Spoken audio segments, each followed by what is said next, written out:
Ich, äh, ich komme aus Graz, Österreich, und arbeite seit mehr als 30 Jahren im Bereich der sanften Mobilität. Und das ist sozusagen die aktiven Mobilitätsformen für das Zu-Fuß-Gehen und Radfahren und für den öffentlichen Verkehr. Das ist das Thema meiner Arbeit, größtenteils in EU-Projekten, in mehr als 100 EU-Projekten teilgenommen und zum Teil auch koordiniert. Im Moment bin ich beim Institut für Verkehrspädagogik in Graz tätig. Graz hat schon traditionell ein sehr recht gut entwickeltes öffentliches Verkehrsnetz im städtischen Raum mit Bussen und Straßenbahnen. Etwa 20% aller Wege in Graz werden mit dem öffentlichen Verkehr zurückgelegt. Das hat sich in den letzten 20 Jahren eigentlich nicht verändert, ein konstanter Anteil. Und natürlich sind die öffentlichen Verkehrsfahrten mehr geworden, weil die Einwohnerzahl in Graz zugenommen hat. Das heißt, die Fahrten haben, die Menge der Fahrten hat sich vermehrt. Was aber der hauptsächliche Unterschied in den letzten, hätte ich gesagt, 15 Jahren war, ist, dass man angefangen hat, das öffentliche Verkehrssystem in die Region und aus der Region zu verbessern. Und da ist eine entscheidende Verbesserung gelungen mit der Einführung des S-Bahn-Systems und auch einer Verbesserung des Regionalbussystems. Und man hat einen Unterschied gemacht. Wir haben vorher auch Eisenbahnen gehabt, die von Zeit zu Zeit nach Graz gekommen sind oder von Graz weggefahren natürlich. Aber das S-Bahn-System ist ein Taktsystem, dass man jede Stunde, jede halbe Stunde oder in Spitzenzeiten jede Viertelstunde eine Verbindung hat und dass die Verbindungen früher in der Früh anfangen und länger am Abend laufen. Und das hat den wesentlichen Unterschied gemacht in der Qualität des Pendelns aus der Region. Sowohl des Arbeitspendelns als auch des Einkaufspendelns. Und da ist was gelungen, das ist eigentlich, was wir einer Landesrätin verdanken, die diesen mutigen Schritt gesetzt hat, weil es war aufwendig. Es sind auch die Stationen in Graz modernisiert worden, also auf einen sehr guten Standard gebracht worden für die Fahrgäste.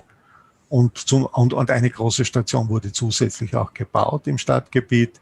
Also das hat sehr viel geholfen. Und beim Busverkehr ist es so ähnlich, da hat man auch verdichtet und Taktpläne gemacht und ausgeweitet. Und in der Region sind Park-and-Ride-Plätze, Bike-and-Ride-Plätze gemacht worden, die noch weiter ausgebaut werden. Es ist immer noch Luft nach oben, aber das, würde ich sagen, ist der wesentliche Qualitätssprung in den letzten Jahren gewesen in Graz, im Grazer System. Das ist aber nicht so sehr von der Stadt Graz beeinflusst gewesen als von der regionalen Regierung. Ja, die zuständig ist für das Land um Graz.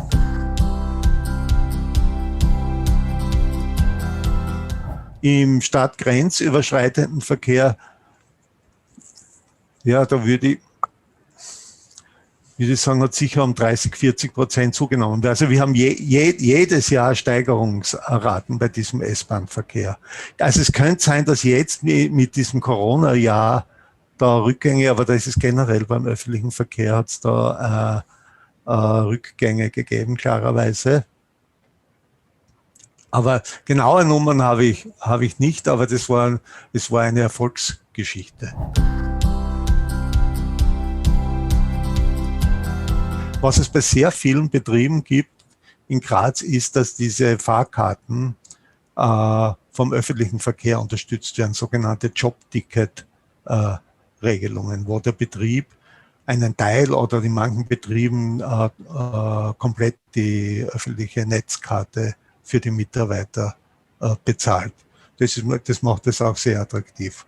Manche Betriebe machen das auch für Radfahrer, da haben wir einige beraten, für Radfahrservice-Gutscheine ausgeben oder überhaupt Betriebsfahrräder. Also die Technische Universität hat mehr und die normale Uni auch mehr als 1000 Räder schon im im Design der Technischen Universität ausgegeben an die Mitarbeiter und gleichzeitig das Parkraummanagement am Betriebsgelände eingeführt und die Parkplätze reduziert.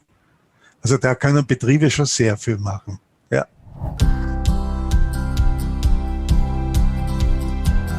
Das Land Steiermark hat natürlich gesehen, dass die Pendlerbewegungen aus der Region sehr stark autoorientiert sind.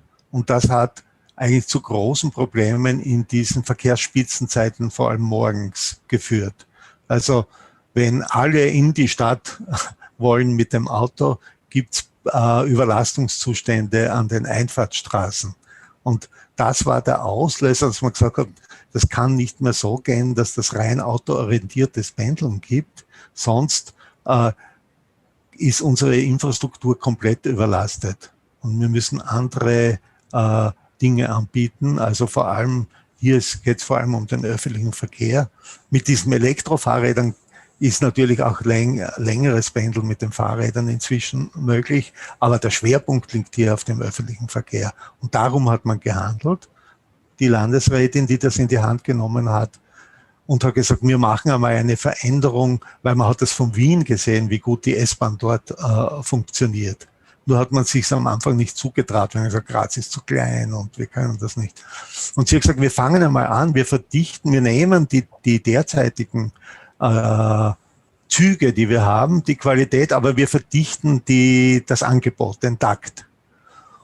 Und der nächste Schritt war, dass dann moderne Triebwegen angeschafft wurden für diesen Nahverkehr, was auch sehr wichtig ist, weil das in der Wahrnehmung der Fahrgäste was ganz wichtig ist. Und dann war die Ausweitung in die Abendstunden, damit auch Leute jetzt nicht nur das fürs Arbeitspendeln, sondern überhaupt für die Wege in die Stadt benutzen. Das war dann vor allem für junge Menschen relevant, dass sie dort in der Stadt sich aufhalten können und zur Nachtzeit wieder zurück in die Region gekommen sind. Generell ist so, dass schienengebundene Verkehrsmittel, Bahn und Straßenbahn bei den Leuten beliebter ist als der Bus. Das muss aber nicht so sein. In Salzburg gibt es ein Trolleybus-System, die haben gar keine Straßenbahn. Und dort erfreut sich der Trolleybus sehr, sehr großer Beliebtheit. Also da steht die Vermutung, wenn der Bus vielleicht elektrisch betrieben wird und nicht mehr das Diesel-Ungeheuer-Image hat, dass dann auch das Bussystem an Beliebtheit gewinnt. Es ist leitungsgebundenes System, weil es hat ja diese Oberleitungen. In dem Sinn ist es ein bisschen mit der Straßenbahn vergleichbar und es gibt auch viele reservierte Trassen für diese Trolleybusse. Also in dem Sinn kann man es ein bisschen vergleichen, ja. Das ist überhaupt für den öffentlichen Verkehr, wenn er in Konkurrenz mit dem Autoverkehr tritt und dort auch im Stau steht, dann macht das natürlich den Busverkehr unattraktiv. Da hat in Graz ist einiges passiert. Also man hat versucht, Lösungen zu schaffen, dass Haltestellen nicht mehr in Busbuchten sind, sondern direkt auf der Straße, dass sich der Autoverkehr hinten anstellen muss und der Bus vor sich dann keinen Autoverkehr mehr hat, wenn er aus der Haltestelle fährt. Das ist eine sehr effiziente Maßnahme gewesen, den öffentlichen Verkehr zu beschleunigen. Natürlich nicht so beliebt bei den Autofahrern, aber das ist was recht leicht machbar ist. Und solche Dinge kann man natürlich machen. Busspuren dort, wo jetzt vermutet wird, dass man sonst in den Autostau gerät. Ich weiß nur selber vom Zug ankommen, dass der Bahnhof für mich jetzt nicht den modernsten Eindruck erweckt in Ljubljana. Und da kann ich nur sagen, in Utrecht beispielsweise ist die zentrale Station mit 10.000 Radabstellplätzen ausgestattet worden und alle Wege zum Bahnhof sind super Radwege, sozusagen diese Kundenverknüpfung von regionalen öffentlichen Verkehr und Radverkehr, wenn die gelingt, dann ist natürlich viel möglich in der sanften Mobilität. bei Ljubljana weiß ich nicht, ob es dort einen S-Bahn-Verkehr gibt, und ob der überhaupt Sinn macht, wie sozusagen das Umland, wie die Pendlerströme derzeit sind. Aber sonst würde ich sagen, Städte in der Größe von Ljubljana, Graz und so, da soll eigentlich der Radverkehr das Rückgrat des gesamten Verkehrssystems sein in der Stadt. In der Stadt soll es guten ergänzenden öffentlichen Verkehr, der kann auch mit Bus geben, aber das Rückgrat soll der Radverkehr sein in die Städten dieser Größenordnung. Wenn das dann große Städte wären wie Millionenstädte, Wien oder Paris oder so, dann ist natürlich der öffentliche Verkehr dort, weil die Wegstrecken viel länger sind. Aber auf jeden Fall ist es notwendig, gute regionale Anbindungen zu schaffen. Und da ist der Taktverkehr wichtig, also dieses jede Stunde, jede halbe Stunde, jede Viertelstunde, die Verbindungen in den Tagesrandzeiten, die Qualität der Fahrzeuge, die Qualität der Stationen und die Erreichbarkeit der Stationen. Und das kann ich sagen, das gilt natürlich, das gilt für Graz, das gilt wahrscheinlich für Ljubljana auch. Stationen müssen gut zu Fuß, mit dem Fahrrad und mit dem städtischen öffentlichen Verkehr, also diese regionalen Stationen erreichbar sein. Und sonst würde ich sagen, jetzt für den innerstädtischen Verkehr, man muss halt schauen, in den Bereichen, wo man viel Autoverkehr hat, muss man versuchen, den öffentlichen Verkehr getrennt vom Autoverkehr zu führen. Und Maßnahmen zu finden, wie man sich nicht die Nachteile des Kfz-Verkehrs erkauft, wenn man auf der Straße mitfährt. Aber das ist ein sehr allgemeiner Tipp, aber man müsste jetzt da muss man sich genau auskennen, wenn man jetzt da ein Konzept machen würde.